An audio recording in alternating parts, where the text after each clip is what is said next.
Pennies Going in Raw is a production of iHeartRadio. The opinions expressed in the following podcast are for general informational purposes only and are not intended to provide specific advice or recommendations for any individual or on any specific security or investment product. It is only intended to provide education and entertainment about the financial industry and the stock market. Enjoy! On this episode of Pennies Going in Raw, we discuss DD versus speculation versus a rumor. You find out life's this game of pennies. Oh, you guys know we only have a 40% runner. Hello? 40% is a fucking killing. We've been compliant for too long. It's time we go to war. I don't have a Roth. Hugh knows so much about the market that his brain doesn't have enough room for grammar. Hey, who told me about IDEX? It's going up a shit ton now. Rob, 4%, baby. No way. 4 fucking percent. You asked the exact same question with 2 words different. It's like, man, I just got dick whipped for like 20%, and now that f***er's up like 50. I bet Warren Buffett never did that. I'm just making this voice memo to call out unusual whales to a fight. The pennies we need are everywhere around us. Pennies. Going in Raw. Featuring Dan, Deity of Dips, And Hugh Honey. Produced by Vinny. And Christian. Let's go, baby. Welcome back to another episode of Pennies Going in Raw. Today is Wednesday, December the 1st. We have 1 month left of this trading year. It's been a wild one, but how do you think this is going to end? I mean, last year we saw the crazy run up in December that ended up leading to such an insane January, capped off by the meme stock run, basically saying, hey, everyone, here's your tax money. Do you think we're going to get that real hot December? I mean, we saw the small caps kind of take it slow a little bit after their crazy run. Are we getting them back? Yeah, I mean, I think at the end of the day, we have about 1,000 stocks that are underneath $5 a share, and 100, mid 100, but almost 200 stocks that are underneath $1. I mean, there were a few months ago that we were talking about there were 0 stocks underneath $1. So you can see that small caps have really gotten hit. I always believe inside the Christmas rally. I know a lot of people, always say that's like, bullshit and stuff, but I truly do believe inside the Christmas rally, mostly because it gives a catalyst. Well, I mean, my mom always told me if I don't believe, I won't get any presents. So it's like I have to believe the Christmas rally is going to happen. Yeah, exactly. Tomato Picasso, It's right. Yeah, so I think pretty much, I personally believe inside the Christmas rally, like I said, because it's a fundamental reason, tax lot savings, buying up before the end of the year, after the tax lots selling, and then on top of that, everyone loves a little Christmas magic. So overall, I do think that we get the Christmas rally. I do think that inside small caps that will also rally pretty hard.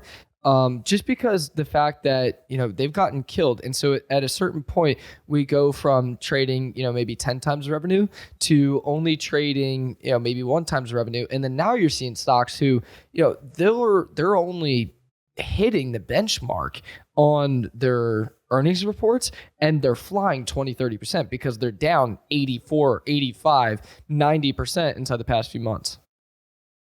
Okay, well, just because you did say Picasso, do you know when Picasso died? Like around what year? This is always crazy to me. I mean, just give like 100-year range, whether it be 1400, whatever. 1200. 1973. This man flew on airplanes, drove cars. Yeah, I know. That fact is always insane to me. I'm like, I thought he was around with Mozart and like Beethoven and shit, but no. Our parents were around with him. What, did he die old? Or like what? Like 90 years old. I mean, he didn't live to like 400. I mean, yeah, all right. Yeah, no, because just start painting, man. Yeah, no, I mean, I would love a little Christmas run. I think most people need it after the past few weeks. I know you also want to talk about Microsoft before we get into the main part of the episode.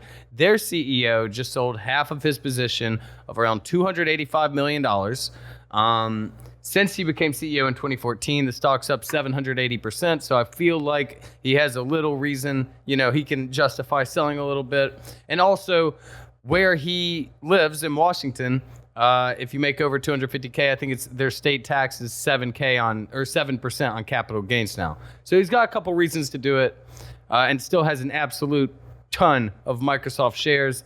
If you look at the chart, it's been going between 330 and 338 on big spikes. But what do you kind of take of all the news? And do you think that's anything more than just the same thing Elon Musk did, but less tweety about it?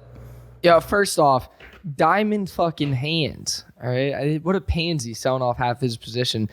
No, so there's two things that I'll say about this. One being, I think it's interesting because Microsoft, the CEO sold half his position. That's why everyone's, I don't want to say freaking out, but that's why it made the news.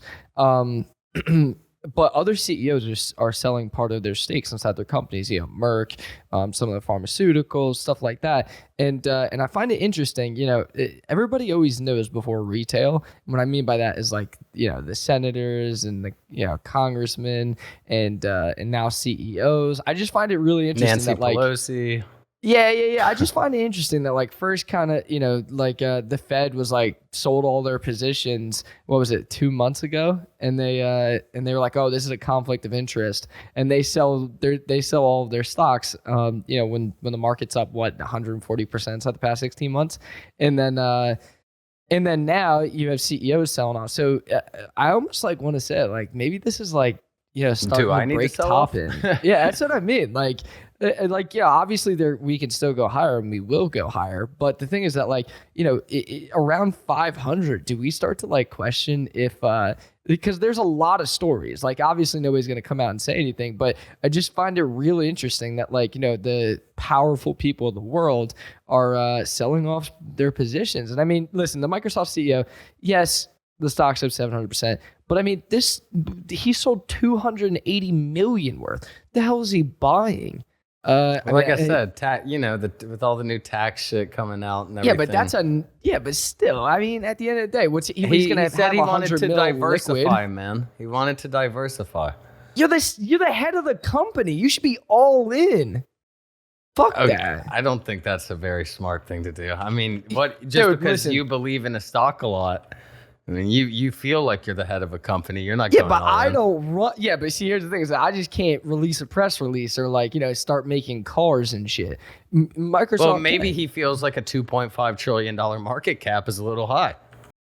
Then he should have tweeted that like Elon Musk and took it to 10 trillion.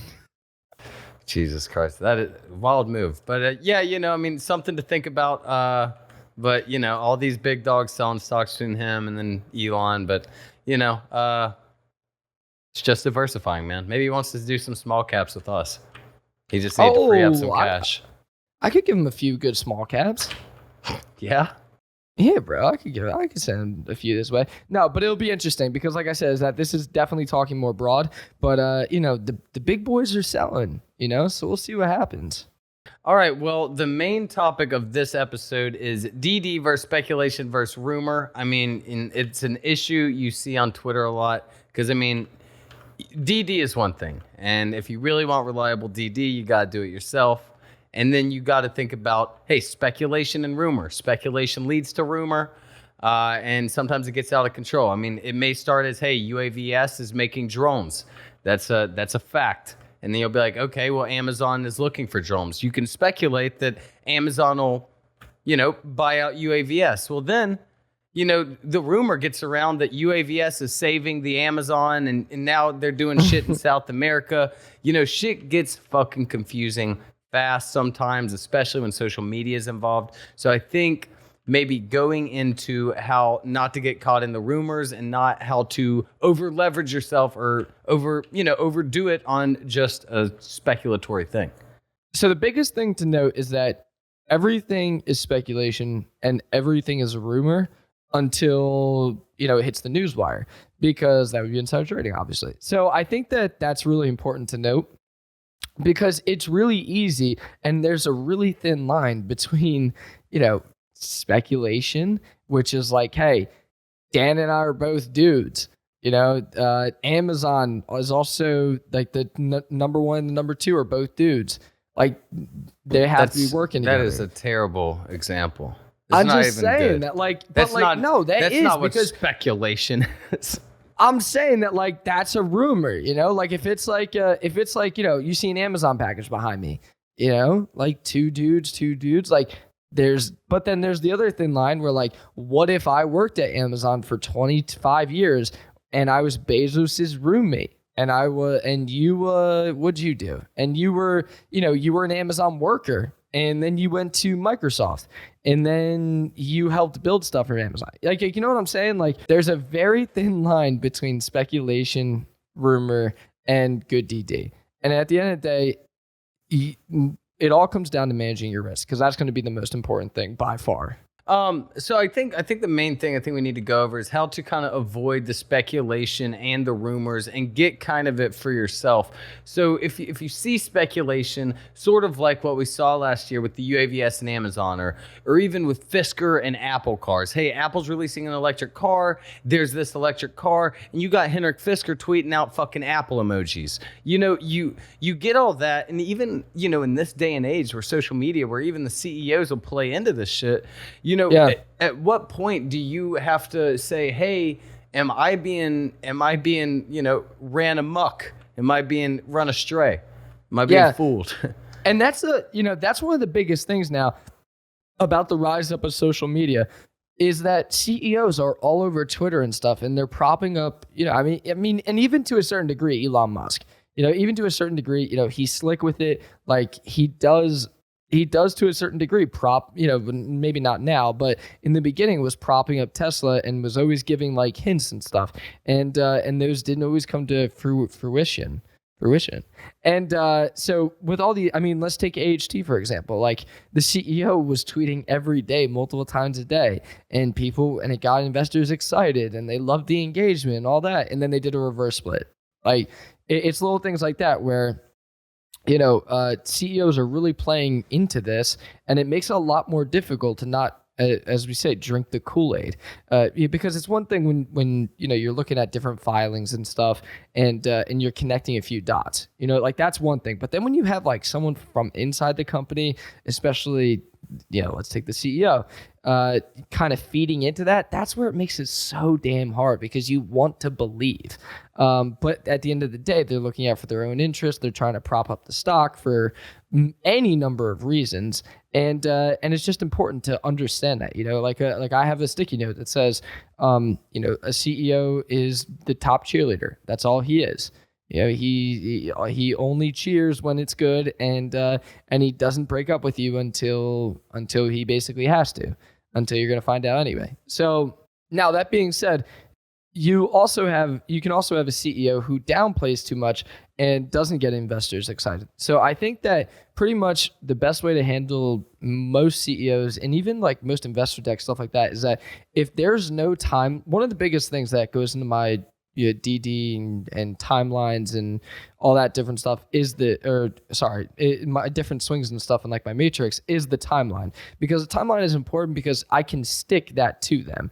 I can say, hey, okay, if they want to be at 100 million revenue per quarter, then they need to be at 75 million by this quarter to even have a chance at hitting it for next quarter, or if they say that they're going to have this new product available that December 1st, then I can say to them, okay, then they better have a marketing strategy, or they better employ a marketing team if they don't have, obviously they don't have a marketing program, by, maybe 4 months out, 5 months out to develop a strategy and stuff. And so it's one of those things where if there's a timeline, there's kind of like a checklist, it's not just oh, here's the product, there you go, throw it on shelves. There's other things that you can look for, to build that thesis around that. So that's one of the biggest things I look at. And then, and like I said, is that not really believing the hype that's just behind words. So, I'm not going to mention the company, but the goats water and all that nonsense about we have the goats. I honestly didn't understand what when the company says we have goats that are coming on board, we just can't tell you yet. Like there's no substance to that. Like I don't even know who the hell you're talking about, and it's one of those things where like you just felt like you're being strung along.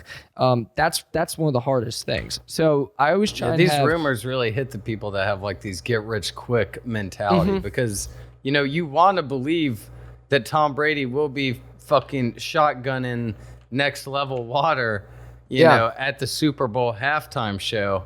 But, chances are it's not going to be like that. I mean, and the thing is, especially with, like we've been saying, if someone gives you like, hey, this is why this company is good, it's always good to like, hey, first let's be reasonable. And then also like going into it yourself to do your own due diligence. And like, let's say you see like one of these rumors, how can you kind of try your best to clarify whether it's true or not, and less so if a CEO tweets it, but more just, you see it on Twitter.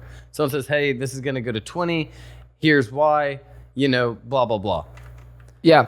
Yeah, no, exactly. And that's the thing is that it's super easy to drink the Kool-Aid. So, stick to the hard facts, stick to the, hey, if I say if I'm a CEO and the CEO says, hey, we are going to do this, that's when I like to email them. That's when I like to email investor relations. If you're going to put a promise out there or you're going to put something into the stratosphere like that, then I want to know what it is. Like what are your expected sales? Are you hiring? Why, where do you get these numbers from? Walk me through this. None of that should be, too difficult for them to answer. And if it's kind of like they answer your emails or hell, call them, show up, I don't care.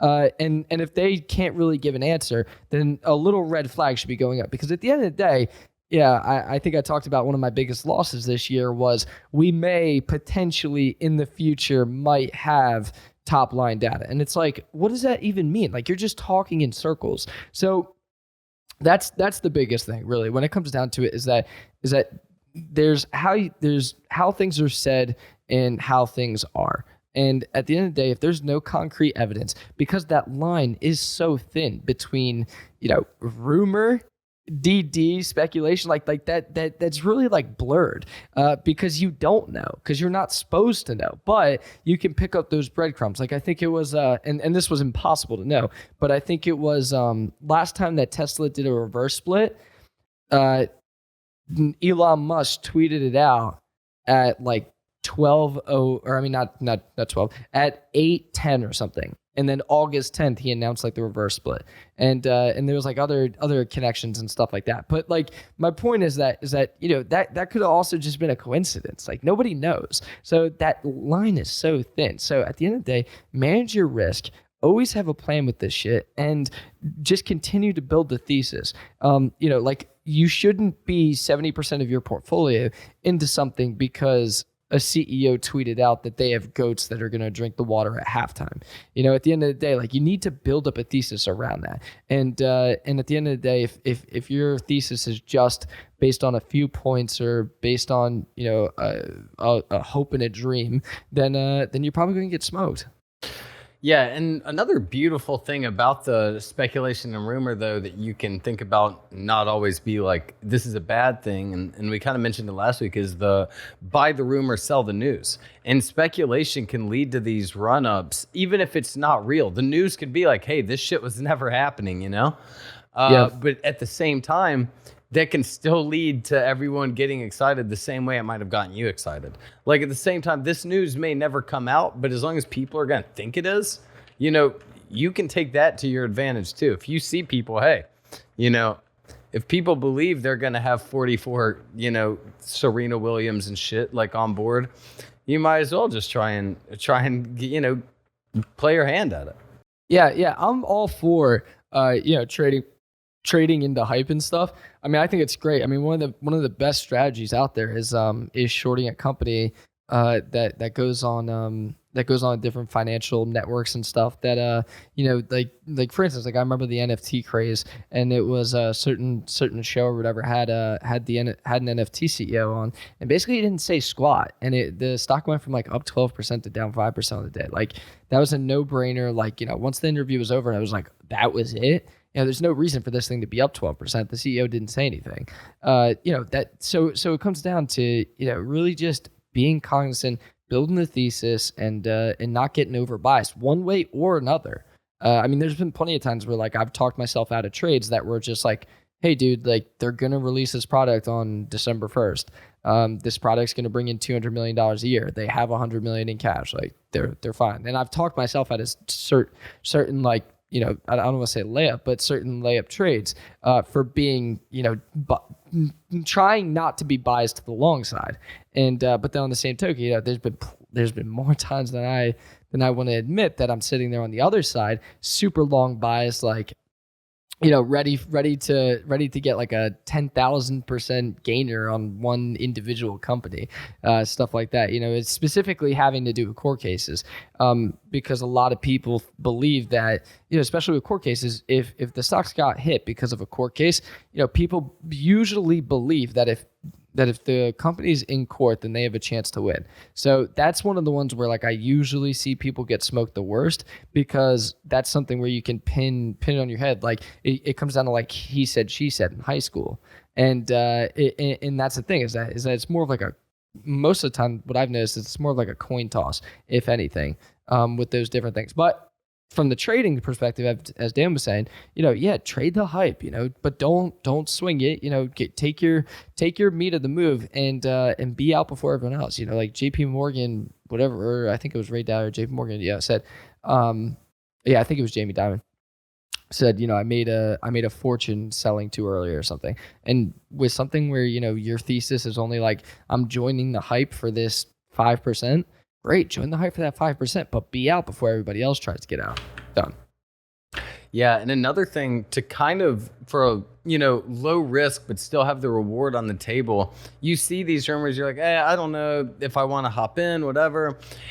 You can buy puts and calls, and if the rumor falls through and they're like, hey, that shit was never going to happen, that shit is going to tank tremendously. And if it's like, hey, this shit is happening, guess what? It's going to do the thing everyone hoped it does more.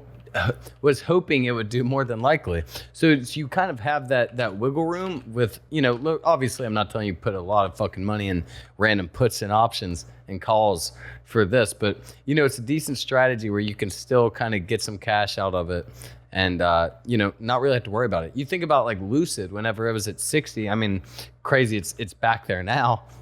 But the day it hit 60 and the news everyone was hoping for came out.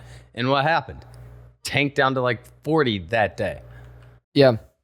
And to your point about the put and call strategy, you know, there's a guy who I'm pretty good friends with, Rich Hamilton. I mean, he does that strategy with SPY in the Fed meeting almost every single Fed meeting. So he'll literally just have both orders and he'll take, you know, some puts, some calls, you know, same Greeks, and essentially. His belief is that the first move is usually not the correct move. So whichever one comes into the green, based on what Powell and the Fed say, he usually sells for profit, and then the other one he keeps because he believes that the actual move is coming. So like that is a real strategy, and I mean, listen, if you time it effectively and you got those quick fingers, you know, and I mean the first few are going to be odd because it's because you're doing the quick switch and maybe you don't have the confidence and you get faked out, but I mean, you know, you can bank. I mean, you can make serious cash. Yeah, no, it's definitely one of those things where you got to watch out because there are rumors everywhere in the stock world. I think it's one of those things where it's very clear within your first week. You got to find the people you believe, and you got to find the people whose DD is wrong. And that's one thing that we always say with, like, you know, that's one of the things where it's the paper trading and stuff can really come in handy. Yeah, it might not do with the emotions too well, but you can learn about like these people on Twitter or whoever that you see that gives out these calls, why they're giving it out, and then obviously doing your own DD. And that's like what's tough about a lot of these things is when it is a rumor, like, well, I can't fucking find this anyways. Like you'll be looking at the CEO's stepson's Facebook and checking if like where he's going to college is near Amazon's plant, you know? So it's a tough route to go down. And before we get to our giveaway winners from last episode, you wanted to talk about some El Salvador shit that when I Googled El Salvador, nothing came up except a country flag. So, yeah, let's hear it. Yeah, so this news is like almost a week old, I want to say. So there's two things. One, El Salvador plans to build a Bitcoin city at the base of a volcano with the cryptocurrency used to fund the project, its president announced. Okay, that I just think is cool. You know, like I just think that that's a really cool thing. Elon Musk is gonna move there. They're all riding fucking the little blonde dogs. Yeah, I mean, this Shiba Inus or whatever the fuck. This feels so odd because like this. So this is a direct quote: residential areas, commercial areas, service museums, entertainment, bars, restaurants, airport, rail, everything devoted to Bitcoin. The 40-year-old said, speaking about the president. I just think that that's cool. And real quick, let me find. Yeah, dude. Until the volcano erupts. Yeah, that would suck. Oh, okay. How many satoshis do you need to solve that issue? Okay, the country this year became the first to adopt Bitcoin as national currency. It plans to sell $1 billion in U.S. dollar-denominated 10-year bonds with a coupon of 6.5%. Half of that money would be used to buy Bitcoin to hold for 5 years, and the rest would be to, as we said, to fund construction projects related to Bitcoin. 6.5%. That's insane. Yeah, so like. I mean, at this point, like, you truly just seems like he's going Bitcoin. All in. They're just trying to get themselves in the news. Like you're crippling. When was the last time you heard anything about El Salvador except for this Bitcoin stuff? That's what I mean. Like, this kind of feels like a last stand on a... No. I mean, it truly, like, from a fundamentals... I mean, you can go through their books and, some of their books. And for this country, it just feels so like a last stand economy before like what is this, like you feel like you're so close to the cliff of being Venezuela that you just decide to make this massive bet, but it doesn't feel right because at the end of the day, like the people that are like your people are the ones that are going to struggle. If it doesn't go well. Well, that's what but I mean, from like a risk to reward standpoint, yes, your reward is insane, but your risk, I mean, your bonds are going to be inside the U.S. denomination, and he's also depending on other countries. Like if America makes their own cryptocurrency, Bitcoin's tanking regardless. You know? Yeah. So I mean, like it's true. Like you need, and Bitcoin's. Bitcoin, like it's not like Bitcoin's new, at like 5,000. New, you know. Yeah, but like 5 years. The thing is, like they're making like this big gamble off something that's like 10 years old, or it's like that's what I mean. If he did this 10 years ago, when Bitcoin was at what 1,000, fine. But Bitcoin then I guess 10 years ago was like 4. But then I guess I'm gonna be the dumbass in 10 years if Bitcoin's trading at like $1 million, I'm gonna be the dumbass who's like, oh, like 10 years ago it was so expensive when now it's cheap. But it just feels like it just feels here like there's so much more potential risk than reward. It's not like on the dip. That's what I mean. Like it's not even like Bitcoin was at like 20,000 like earlier this year. Like it's tripled in a few months. It just feels. To me, it feels the first thing that comes to mind is reckless. That's truly what I think of. Or innovative, depends on how it goes. No, because the risk is too at a 6.5% coupon. That just feels reckless. And also, like the other thing, and this comes back to like that infrastructure and mining part of it. Again, there's Bitcoin has it's supply and demand. Bitcoin only has a certain amount of tokens or coins, whatever. And so, every time that a new coin is found or mined, whatever, the chances of getting another one decreases. So my point to that is that why are you going to spend $500 million if there was 10 times the amount of coins 5-10 years ago? It just feels reckless. The amount of coins that you make is what gets lower whenever a halvening comes. It's like you get a certain amount per like time mined, and it gets cut in half every halvening. So I don't know like what their mining plan is, if they're mining or just buying that shit. But I mean, if they're mining it, obviously that's going to get less lucrative over time. I think that's what it said. Yeah, like 500 million is going to be to it. Yeah, no, I mean, obviously, but I mean, the same time, like that's why whenever Doug Bonaparte was mining the shit, it was so much money because it was so many halvenings ago. Yeah. So yeah. No, exactly. I don't know. It just feels reckless to me, but I'm sure I'll be eating my words in 10 years. No, Bitcoin. I mean, dude, the thing that makes me think Bitcoin's here to stay, the fact that the Staples Center is now the Crypto.com Center. I'm like, well, fuck, it was a Staples Center for 20 fucking years. So, All right. We did have a giveaway, and the extremely difficult entry cost was a retweet. So let me see what we can do here for change some lives with 100 and a couple $50 bills. So I will just go ahead and do the retweet. Just gonna search it randomly, going down the list. I'm gonna go all the way to the bottom, then go up, so I'm not missing anyone. And boom, picked Real Stevie C. Real Stevie C. I'm gonna just screenshot it. I'll shoot you a DM. And you know, which card did you decide from your responses? And you can pick him, and then we'll pick a quote tweet as well. Yeah, pick a quote tweet. You know. Did anyone give you a car recommendation that you like? I did like. There's this 2012 Audi R8 for like 80 grand. I really like that one. And then someone told me that I could buy it. That they felt that we could be a benefit to each other because he had a 1994 Honda Accord, and he feels like I would be the type of guy to drive a 1994 Honda Accord. And, okay, I see the R8. That's the great deal. I'm looking for the Honda Accord comment. Let's see. I see. 92 Honda Accord will always be the greatest car in history, reliable, and you're not going to find a girl trying to steal it. Anything you own if you rock up to a date in it. Looking at you, Dip TD. So that's your choice? Yeah, that would be my choice. All right, well, that's you, Ducks and Stonks. And lastly, was a quote tweet from Joey Blowholy. Joey Saracino1. Saracino, sorry, I'm sure I botched the fuck out of that.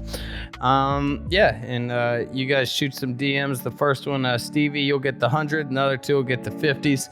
And we'll reach out, we'll get in touch, and congratulations on winning something because I never have. And we will see you all Sunday, and let's have a great December.